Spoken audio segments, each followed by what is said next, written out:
y'all, when we moved in this building, we thought we was in heaven. We thought we were in heaven when we moved in this building because we had been in a smaller building. We went over to 224.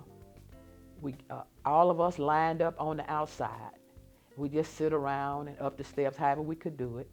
And he had a photographer there from Tri-State. He took a picture. And when he took the picture, and everybody gathered, we made a caravan. And we went from 224 over on Valentine, where we had just been for, I doubt if we were even there a year. And we drove the caravan by there, and then we come on down. We had police escorts, and the police escorted us here. And boy, we were excited because of this big building, all this room, all the things that we could envision doing, you know. So that was about the most memorable thing that that we did that stands out in my mind. They love Promised Land even today. And you know, the girls all of them went on to be successful, all four of them, and even the two boys. The Lord blessed them also to be very successful, and it's all because of Promised Land. They learned how to do all the basics of life right through this church. They learned how to deal with people, how to accept people at the point where they were. They learned how to not look down on people. You know, a lot of times people, when they, Lord bless them to, I guess I said, do like the Jeffersons, move up a little high. They begin to look down on people, think that they're better than they are. But just by them being in this church and hearing the word and being taught that we're all equal, they have really, I tell everybody, whatever they are, it's all because of Promised Land Church.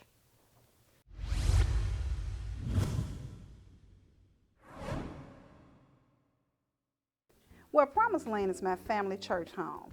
But you know how people will attend something and leave as they get older. But my daughter, Ronisha Hill, she's a member here. And she decided to get baptized here, even though my membership was at another church. So once she got baptized, she became active in the children ministry. So I was coming here more often, supporting her. And eventually I moved my membership back to here. My mom, Louise Herron, she was a great person. Her mother, Susie Childress, she belonged here. And my mother followed, and of course she brought her children along with her. My mom served as the Sunday school superintendent. She was in the choir, and she was on the motherboard. I love Promised Land and I love my First Lady, but being on the women ministry, we get together and we're just able to have a good time, and we don't see each other as strangers, even though some people I may not know, but once the women ministry get together and we're doing things, it just seems as if we already know each other, even though if we don't know their names, but we just treat each other like a family when we're together.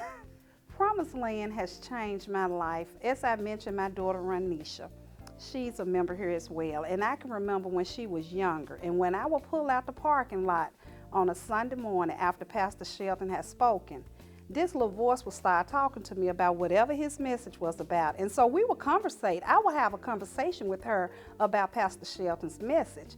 And he has really played a positive part in our lives because my baby went off to college last year. And as a parent, you tend to worry about how your child gonna be. But one day, she texted me, it was a Saturday night, and I was surprised that she was texting me, and she was like, "Mama, I am at this Bible study, and it is just great. It reminds me so much of Promised Land, and I really miss my church home." And that night there, I knew then that God had answered my questions. I didn't have to worry about her anymore, and I was so excited, and I was crying. I called Pastor Shelton, and I shared with him my experience with my daughter from her conversation. And I know that Pastor Shelton's teaching has really impacted not just my life, but my daughter and other young children's lives as well.